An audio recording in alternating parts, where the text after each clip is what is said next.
Okay, well, we pulled the heads out, rinsed them off. They're drying and a little bit of surface rust on them already. Doesn't take long.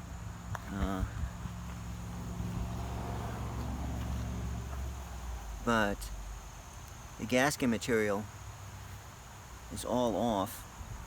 It's even cleaned up. The carbon that was baked on near the top of the cylinder, and in the one head, these valves are in fantastic shape. They're really cleaned off.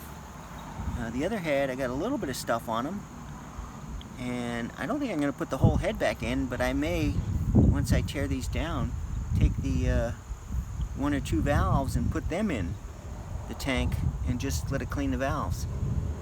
But all in all, I love this stuff.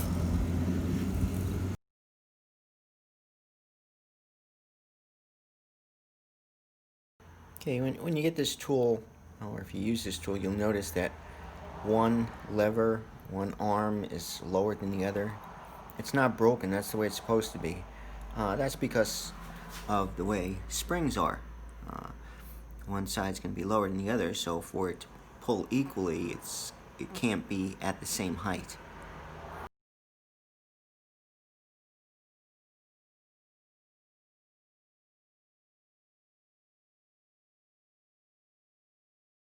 And as long, it appears, as you make sure that you get those so they're equal part over the retainer and not one almost all the way off. So you want to move them so they're just both on there solid. And I use a mitten, put my hand around it and hold it and then turn. The mitten to protect myself in case anything, I have a tendency to get caught in stuff, and nothing should snap, but if it does, you want some kind of protection for your hands. You know you've got it tight enough when the springs, there's no space there, and you can see how they're still nice. So what you're going to have to do though is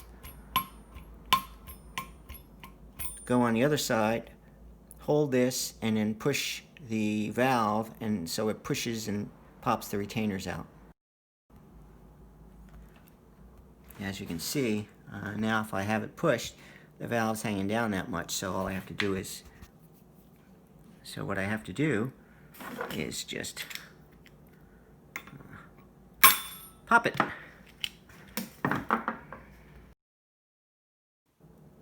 And as you can see, when I come around the other side, they're loose.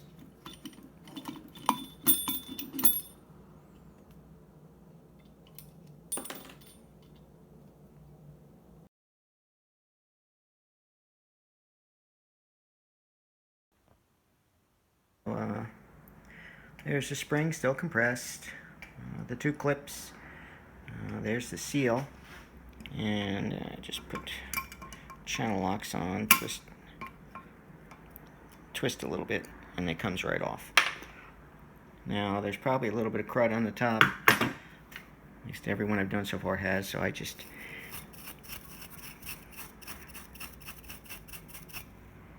do that, and then press the new seal on.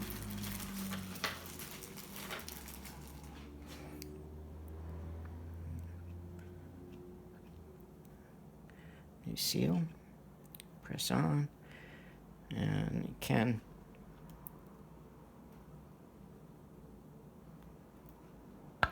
you'll hear it and feel it when it pops all the way down to the bottom, and it's good to go. And it's just put the valve back in and the retainers.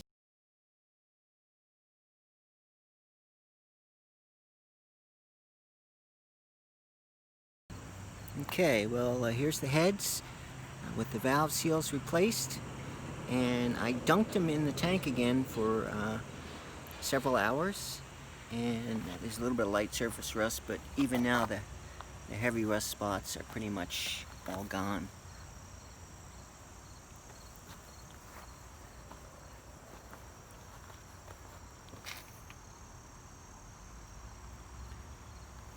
After I did pull them out, I wiped them down, and then I sprayed the valve area with WD-40, the flange area on the intakes with WD-40, and into the intakes as well as into the exhaust valves. I tried not to get much on here, but there's a little bit you can see got on. Here I'm okay, because the outside of the casting is going to get painted, so the WD-40 would keep the paint from sticking. But on all the other surfaces, I'm just going to take an alcohol rag, and right before I put gaskets on or put them together, I'll wipe them off with an alcohol rag to get the WD-40 off. And until then, everything's protected, in my opinion.